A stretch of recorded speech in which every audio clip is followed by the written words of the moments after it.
আসি ভোটের খবরে। শুভেন্দুর তালুকে আজ মমতা। মহিষা দলে তৃণমূল প্রার্থী দেবাংশু ভট্টাচার্যের সমর্থনে প্রচার। দাঁতনেও জুন মালিয়ার সমর্থনে জনসভা তৃণমূল নেত্রীর।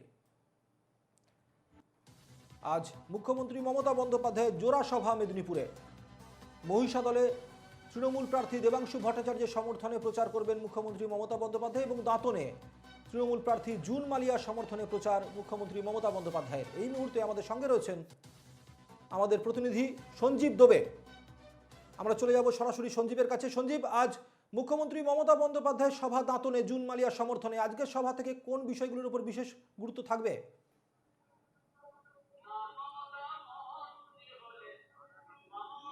দেখো সুমিত, আজকে কিন্তু পশ্চিম মেদিনীপুর এবং পূর্ব মেদিনীপুর এই দুই জায়গাতে কিন্তু মুখ্যমন্ত্রী মমতা বন্দ্যোপাধ্যায় তথা তৃণমূলের সুপ্রিমো মমতা বন্দ্যোপাধ্যায়ের সভা রয়েছে। দাঁতনে সভা রয়েছে জুন মালিয়ার সমর্থনে। প্রায় দুপুর 1টা নাগাদ সভা করার কথা রয়েছে।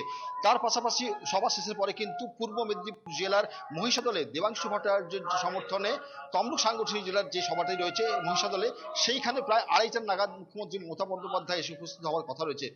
দেখা যাচ্ছে যে পাশেই রয়েছে একটা হেলিপ্যাড তৈরি করা হচ্ছে। এই হেলিপ্যাডে তিনি নামবেন, এখান থেকে তিনি মঞ্চে আসবেন।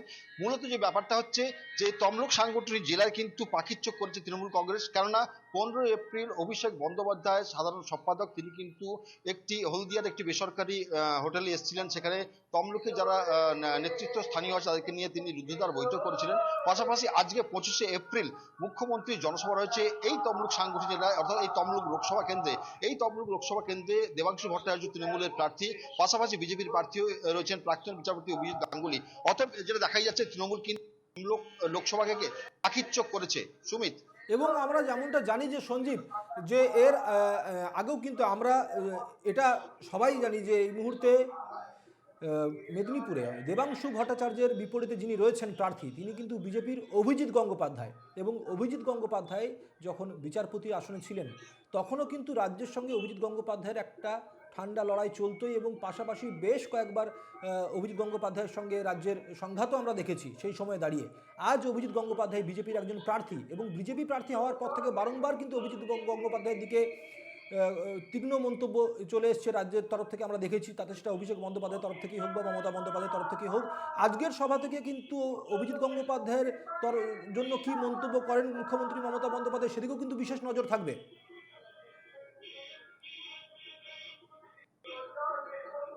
একদম সুমিত, তুমি এটা ঠিকই বলেছো। কেননা তমলুক লোকসভা কেন্দ্র কিন্তু একদম হাই ভোল্টেজ লোকসভা কেন্দ্র বলা যেতে পারে।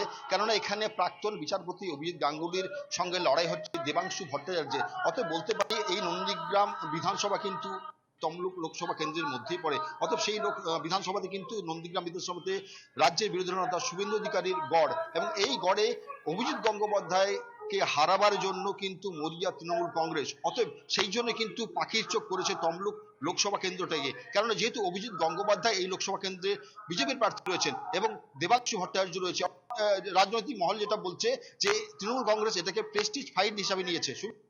এবং সঞ্জীব, আমরা তোমার কাছে ফিরবো, তবে এই মুহূর্তে আমরা একবার দর্শকদেরকে শুনিয়ে দিই আজকের মুখ্যমন্ত্রী মমতা বন্দ্যোপাধ্যায়ের সভা নিয়ে মন্তব্য করেছেন বর্ধমান দুর্গাপুরের বিজেপি প্রার্থী দিলীপ ঘোষ। কি বলেছেন তিনি, শুনবো।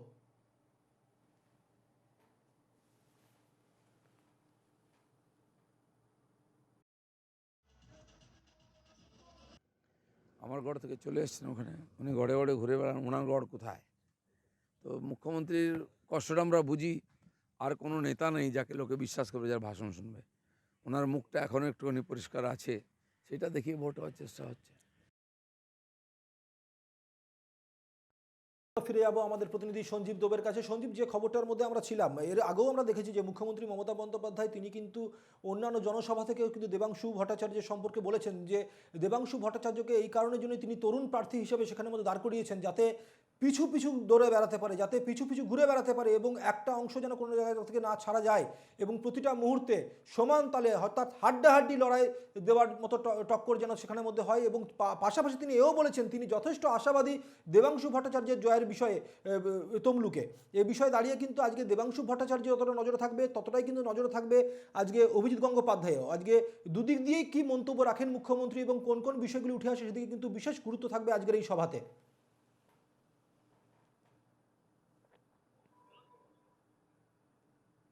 একদম সুমিত, এটা এটা বাস্তব কথাই যেটা বলি, যে আজকে কিন্তু এই সভাটা সবচেয়ে গুরুত্বপূর্ণ সভা, কেননা তমলুক লোকসভা কেন্দ্র হাই ভোল্টেজ লোকসভা কেন্দ্র। এই লোকসভা কেন্দ্রে মূলত দুই প্রার্থীর মধ্যে লড়াই হবে। একটি হচ্ছে তৃণমূল কংগ্রেসের প্রার্থী দেবাংশু ভট্টাচার্য, অন্যজন হচ্ছে বিজেপির প্রার্থী প্রাক্তন সভাপতি অভিজিৎ গাঙ্গুলি। অতএব এই কেন্দ্রেই কিন্তু মূলত সবচেয়ে বেশি গুরুত্বপূর্ণ বিষয়, কেননা সবাই তাকিয়ে রয়েছে তমলুক লোকসভা কেন্দ্রে, এবং কেননা বিশেষ পূর্ব করে মেদিনীপুর জেলা শুভেন্দ্র গড় গড় নামে পরিচিত, রাজ্যের শুভেন্দু বিরোধী গড় দলনেতার নামে গড় পরিচিত। মেদিনীপুর, এবং সেখানের মধ্যেই আজকে মুখ্যমন্ত্রীর এই সভা, অর্থাৎ সবকিছু মিলিয়ে কিন্তু আজকের এই সভা যথেষ্ট গুরুত্বপূর্ণ। শুধুমাত্র আজকের সভাতে একদিকে দেবাংশু ভট্টাচার্যের সমর্থনে প্রচারই নয়, অন্যদিকে কিন্তু বিরোধীদের শুভেন্দু অধিকারীকে নিয়েও, পাশাপাশি অভিজিৎ গঙ্গোপাধ্যায়কে নিয়েও কি কি মন্তব্য করেন মুখ্যমন্ত্রী মমতা বন্দ্যোপাধ্যায়, সেদিকে কিন্তু নজর থাকবে।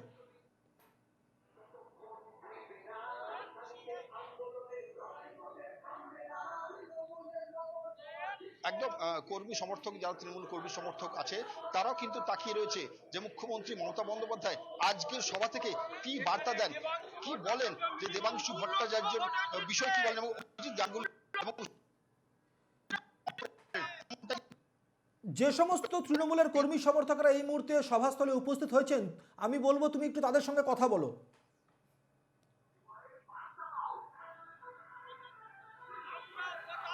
একদম যারা কর্মী সমর্থক আছে কথা বলার চেষ্টা করবো। নরেন্দ্র মোদী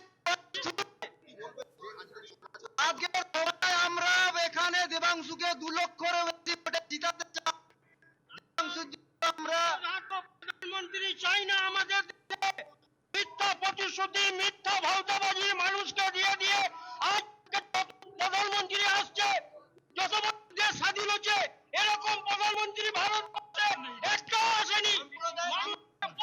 আমাদের পশ্চিমবঙ্গকে যেভাবে 2021 সালের পর থেকে যেভাবে বঞ্চিত করেছে, তার প্রত্যেকটা মানুষ মুখিয়ে আছে আজকের এই জবাব দেওয়ার জন্য। আমরা তৈরি আছি সবাই। দেখো সুমিত, একদমই বুঝতে পারছি সঞ্জীব, এই মুহূর্তে যথেষ্ট পরিমাণে সেখানের মধ্যে কর্মী সমর্থকেরা উপস্থিত হয়ে গেছেন, এবং তারাও কিন্তু বারংবার যেটা বলছেন যে তারা দেবাংশু ভট্টাচার্যকে 2 লক্ষের বেশি ভোটে জেতাতে চান, এবং সেই কারণের জন্যই তারা আজকে এই সভার মধ্যে এসেছেন। পাশাপাশি তারা সমর্থন করছেন তৃণমূল কংগ্রেসকে। এই সমস্ত মন্তব্য বক্তব্যের দিকে আমাদের নজর থাকবে, তুমিও নজর রাখো। আপাতত তোমাকে ধন্যবাদ সঞ্জীব, আমাদের সঙ্গে ছিলেন আমাদের প্রতিনিধি সঞ্জীব দোবে।